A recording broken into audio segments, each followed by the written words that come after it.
The highly anticipated A7 IV just dropped, and there has been a ton of hype surrounding that camera. I am personally very excited to get my hands on it and integrate it into my production workflow. However, there is a serious question content creators should consider before buying the A7 IV.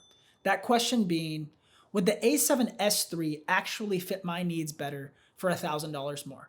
Let's dive into it. Hi everyone, my name is Craig and I am a video producer and I have been shooting on Sony for about 4 years and I currently own the A7 III, the A7S III, and the A1.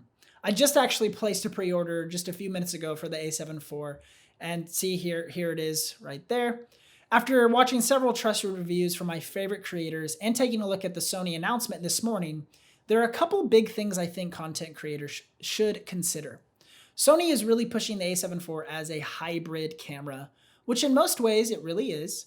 But we all know, or at least I hope we know, that the A1 is truly the king hybrid in the Sony lineup. In a lot of ways, I see the A7 IV as the little brother to the A1, and that gets me super excited because the A1 is by far the best mirrorless camera I have ever used. But to save cost and to not make the A7S III and the A1 obsolete, they needed to sacrifice a couple things on the A7 IV, and they did this on the video side. I want to emphasize here that this will be an outstanding photo camera, and I'm buying it actually to replace my A7 III as my second photo body. But I think this is definitely more of a 60-40 split than Sony would like to have you believe. 60-40 meaning 60% photo and 40% video when it comes to the strengths of the A7 IV. I want to focus on two main factors you should consider when deciding if you should purchase the A7 IV or spend that extra $1,000 and upgrade to the A7S III. Okay, first is the limitation of 4K 60 FPS with a massive crop.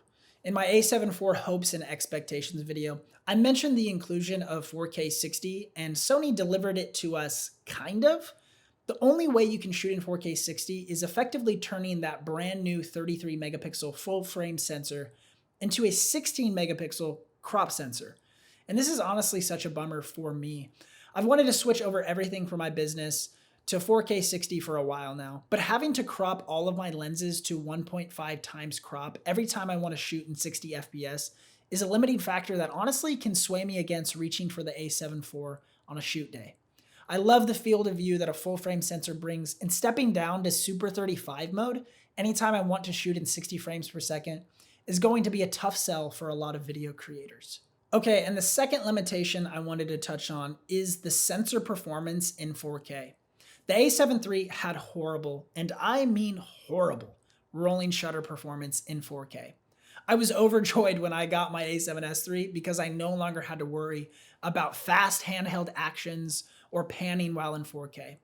And sadly, I will have to revert back to worrying about rolling shutter when it comes to the A7 IV.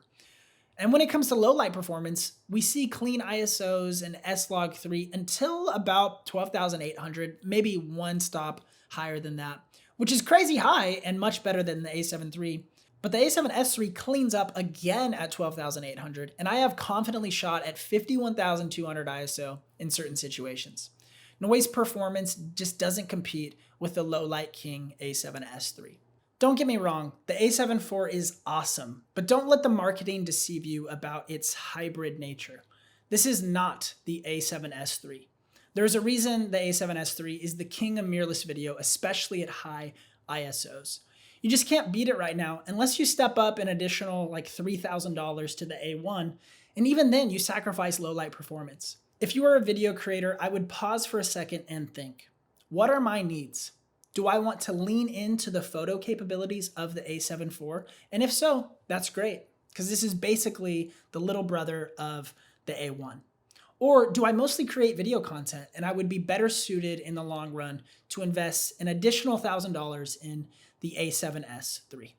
Thank you so much for taking time to watch this video. Let me know in the comments down below what camera you're rocking nowadays and if you're planning on placing a pre-order for the A7 IV like I just did. If you enjoyed this video, be sure to leave it a like and subscribe if you haven't already. Much love.